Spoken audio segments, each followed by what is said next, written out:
আম বয়ানের মধ্য দিয়ে শুরু হওয়া মুসলিম উম্মার অন্যতম বৃহৎ ধর্মীয় সমাবেশ বিশ্ব ইজতেমার প্রথম পর্বের মুনাজাত সম্পন্ন হয়েছে। এ সময় আগত মুসল্লিদের বিভিন্ন প্রতিষ্ঠান থেকে বিস্কুট, পানি সহ বিভিন্ন শুকনো খাবার বিতরণ করতে দেখা গেছে।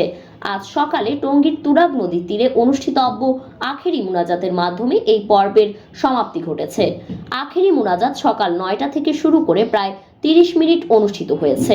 বাংলাদেশের মাওলানা জোবায়ের এই মুনাজাত পরিচালনা করেন। মুসলিম বিশ্ব ও মানবজাতির শান্তি, কল্যাণ এবং ইসলামের প্রচার ও প্রসারের জন্য বিশেষ দোয়া করা হয়।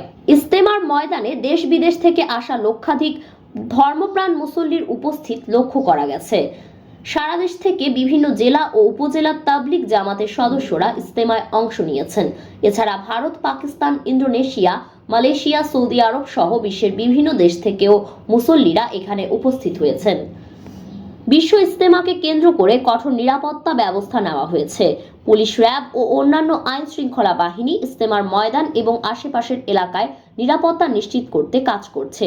ট্রাফিক ব্যবস্থাপনা ঠিক রাখতে বিশেষ পরিকল্পনা গ্রহণ করা হয়েছে, যাতে মোনাজাত শেষে মুসল্লিরা নির্বিঘ্নে ঘরে ফিরতে পারেন। এরপর 3 ফেব্রুয়ারি দ্বিতীয় ধাপ শুরু হয়ে 5 ফেব্রুয়ারি আখেরি মুনাজাতে শেষ হবে।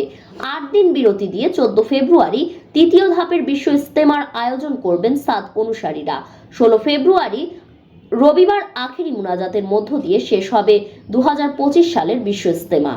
পরে 18 ফেব্রুয়ারি বাদ মাগরিব প্রশাসনের নিকট ময়দান বুঝিয়ে দেবেন সাদ অনুসারীরা।